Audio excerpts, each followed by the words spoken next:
Shalom, first and foremost, giving all praises, honor, and glory to our power, Yahweh, Bahasham, Yahweh Shah, Bahasham, Rachak, Kodash, double honor to the apostle, the elders, a great millstone, peace, blessed to the whole elect.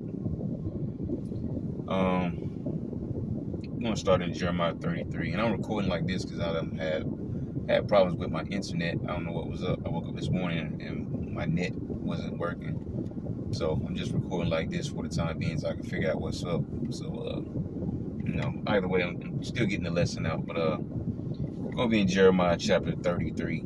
I'm going to start at verse 14. It says, "Behold, the days come, said the Lord, Yahweh," right? Lord of God in all caps is the name of the Heavenly Father, which is Yahweh.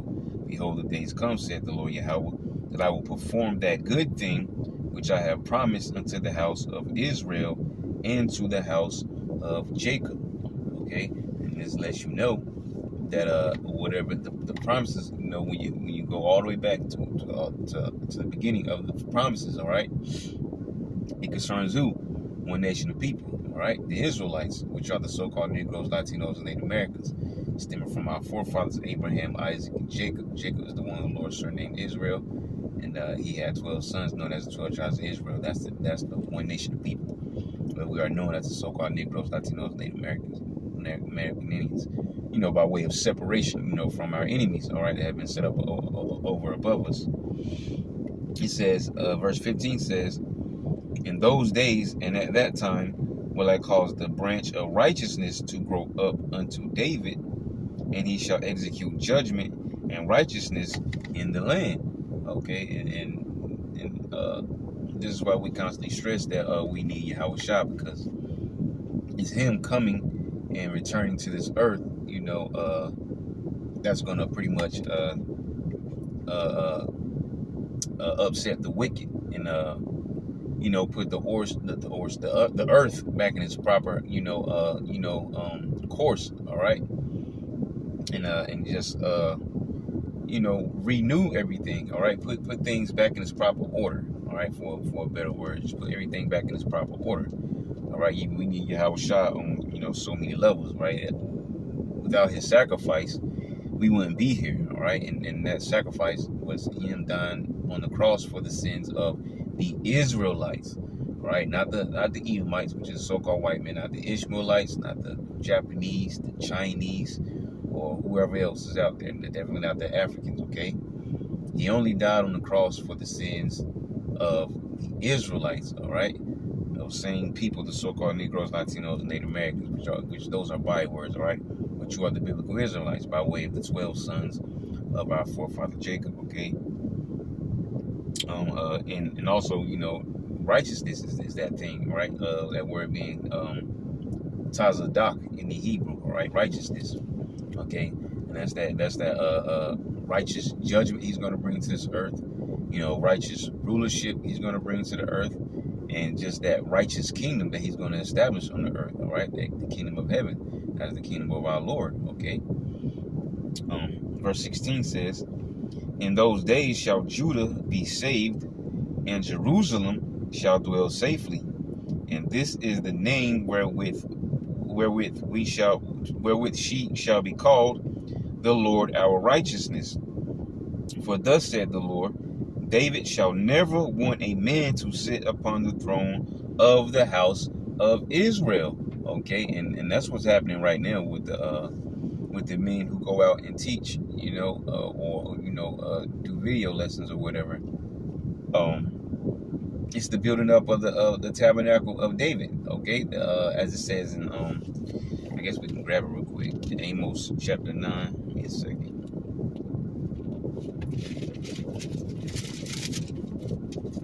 All right, Amos chapter 9 and verse 11 says, "In that day will I raise up the tabernacle of David that is fallen, and close up the breaches thereof, and I will raise up his ruins, and I will build it as in the days of old." All right, and that's what's happening, the building up of the house of David. Okay, and that is only a remnant of the nation of Israel. Okay, as according to Zechariah 13:8, 2/3 of the nation of Israel and the 1/3. All right, and the 2/3 are going to be cut off, by slaughter or whatever other punishments, okay? But that remnant, that's that 1/3, okay? The 144,000 elect which are 12, 1,000 men from each of the 12 tribes, would make up the 144,000. But the 144,000, as well as other faithful believers, men, women, and children, who the Lord will have mercy on. Okay, but that's what's being built right now, that house of David. Okay, and those are the ones who are preparing themselves for the return of the Lord. Okay, and being aware of the judgment that's going to come out over this earth. Back in Jeremiah 33, we'll leave at 17. It says, "For thus said the Lord, David shall never want a man to sit up upon the throne of the house of Israel. Neither shall the priests, the Levites, want a man before me to offer burnt offerings and to kindle meat offerings and to do sacrifice continually." Which that's an ancient custom of ours, right? We're not doing animal sacrifices and things of that nature anymore, right? Things have changed since then. So, just keep that in mind. All right, verse 19 says, "And the word of the Lord came unto Jeremiah, saying, Thus saith the Lord Yahweh, if ye can break my covenant of the day and my covenant of the night, and that there should not, let me read it again. It says, Thus saith the Lord Yahweh, if ye can break my covenant of the day and my covenant of the night, and that there should not be day and night in their season, then may also my covenant be broken with David my servant, that he should not have a son to reign upon his throne, and with the Levites, the priests, my ministers." All right, and really, you have Esau trying to do these things, all the things that the Lord said, if you can do this, or if you can search this thing out, then will I, discontinue my people. Esau is actually trying to do that in real time, and our people are not aware of that. They're really trying to do crazy things. Like, they're trying to block out the sun. They're trying to search out the bottom of the ocean. They're trying to explore the outer reaches of space, knowing that they can't go anywhere but, into inner space, all right? They can go to space, but that's inner space. They can't explore the outer reaches. You don't think if Esau could go to, another planet, he wouldn't have already tried to get a rover there, or, try to send someone there himself? Or, look at the many monkeys or chimpanzees or whatever they were sending up. How many times they've done that, just killing the monkeys and stuff. So, and Esau is trying hard because he wants to, the word, I guess you could say he's trying to upset prophecy, that's said often. But yeah, that's exactly what he's trying to do. Okay, he wants to make it so, like, according to that birthright, okay, which is talked about in Genesis, the 25th chapter. Also reiterated in Hebrews, the 12th chapter, verse 16 and 17. But, that birthright, they know that Esau, which is a so-called white man, they know that their forefather, the Edomites, as a whole is their family, but they know their forefather is Esau. And they know that their forefather Esau sold his birthright, all right? That was the birthright of the firstborn, which basically, which is a natural, I guess you can call it custom or whatever, but, the firstborn gets everything that is in line. What's the successor? That's the word I was looking for. The firstborn is the successor of the father, all right? The king, okay? And so whoever the firstborn is, they get rights over the throne and the kingdom and everything else that comes with that. All right, and Esau sold that birthright. Their forefather Esau sold that birthright to our forefather Jacob. Now, yes, that happened, but that was also supposed to be that way, and that's something that the Edomites would probably even try to argue. That Jacob was just this, or he was just that, and he did this and he did that. No, well, see, that's a spiritual thing that people don't get. It played out that way in real life because that's the way that the Lord wanted the story to go anyways, all right? It played out the way that the Lord wanted it to be, all right? Which was Jacob, and everything, after it come, talking about the seed line that is. Hold on.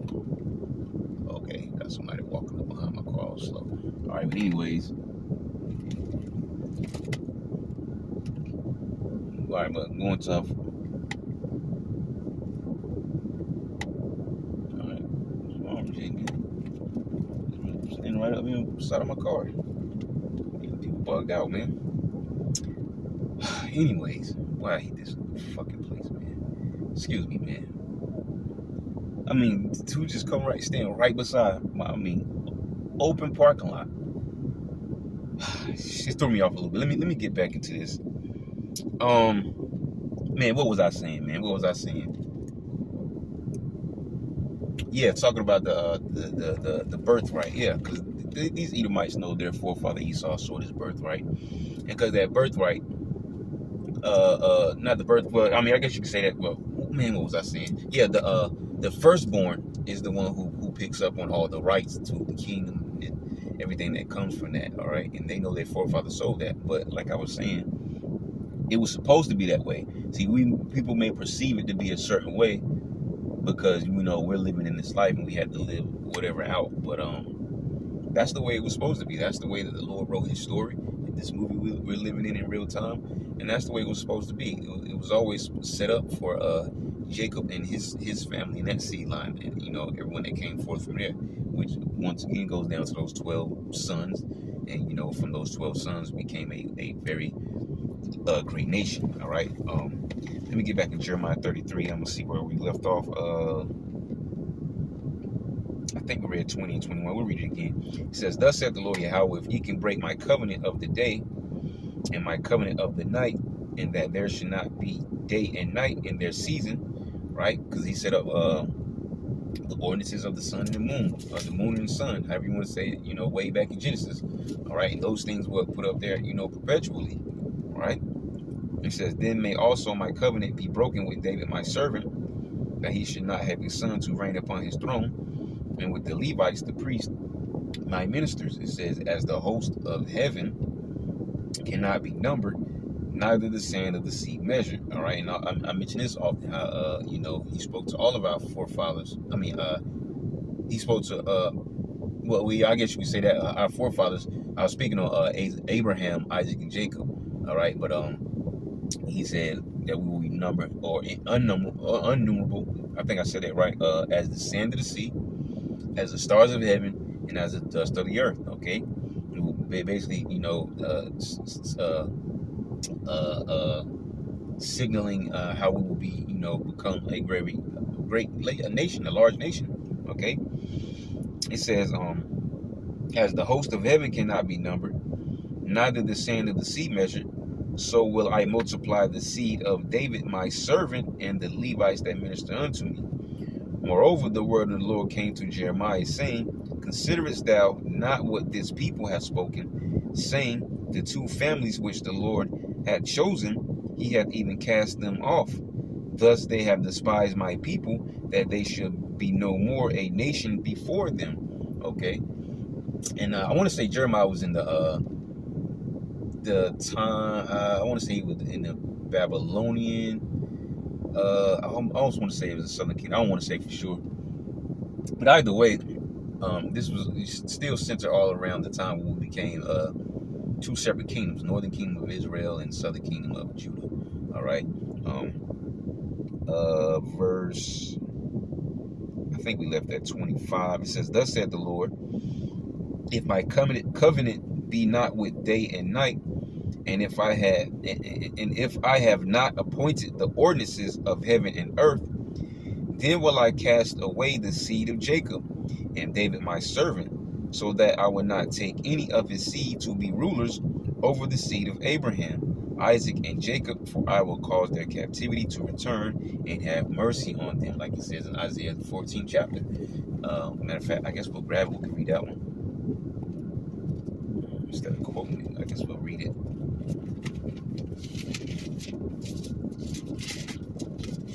Isaiah 14:1 says, "For the Lord will have mercy on Jacob, and will yet choose Israel, and set them in their own land, and the strangers shall be joined with them, and they shall cleave to the house of Jacob." This is Israelites and more Israelites. All right, the Israelites and the Israelite foreigners, I guess you could say it that way. When it's talking about those strangers. Okay. And because the Lord is going to gather us, like the scripture say, "He that scattered Israel will gather Israel." Okay, roughly paraphrasing. And He's going to gather us by way of the chariots. Okay, Lord Yahushua is coming with the host of heaven, the angels, in their chariots, and before the missiles hit wherever they're going to hit, he's going to save up that elect into the chariot, and whatever else takes place after that is going to take place, and then eventually the Lord is going to bring us on home, and we're going to rebuild, all the fallen places, of the lands of the children of Israel. And that's not saying that we're going to build. The heathen are going to build. All right, Esau Edom is that first. He's going to be that chief builder. Okay, and that's why the Lord is going to leave a remnant of them. Okay, to hide in their bunkers or wherever else. Whatever places that they have to escape the nuclear missiles or whatever. Until that certain destruction be overpassed. They're going to hide there. And then they're going to come back out. Or actually not going to come back out. They're going to get fished out, all right? I want to say that's Jeremiah 16:16, all right? Fishers turn hunters, okay? But nonetheless, they're going to get fished out. And those Edomites, which are probably going to be just the highest, I had to say like high rollers or at the high table, sitting at the high table, the high seat, however it goes. But, the high rollers, all right? The in crowd, okay? For lack of better words. Just the in crowd of all the international banking families, right? Not all of them, just some of them, okay? The in crowd of them, which, of course, is probably going to be the Rothschilds is definitely going to be a part of that. There's going to be other certain families, but these are going to be the first, the first fruit slaves of the kingdom of heaven. Those are going to be the ones building up the desolate places, and smashing rocks and building and as which I like to mention. Because we had to do the same, in the land of Egypt. They're going to be the ones serving with rigor, all right? They made us do it, well, the Egyptians anyways, but I'm just speaking in general, as in captivity. But, yeah, we Israelites have to serve with rigor, and they're going to do the same thing. They're going to have, because the scriptures also talk, let's grab Revelation 18 real quick, just to pull that verse out. And we're going to grab... I guess just grab verses 5 and 6, maybe 7, but definitely 5 and 6. 6 is that point verse. Revelation chapter 18, verse 5 says, "For her sins have reached unto heaven, and God hath remembered her iniquities. Reward her even as she rewarded you, and double unto her double according to her works.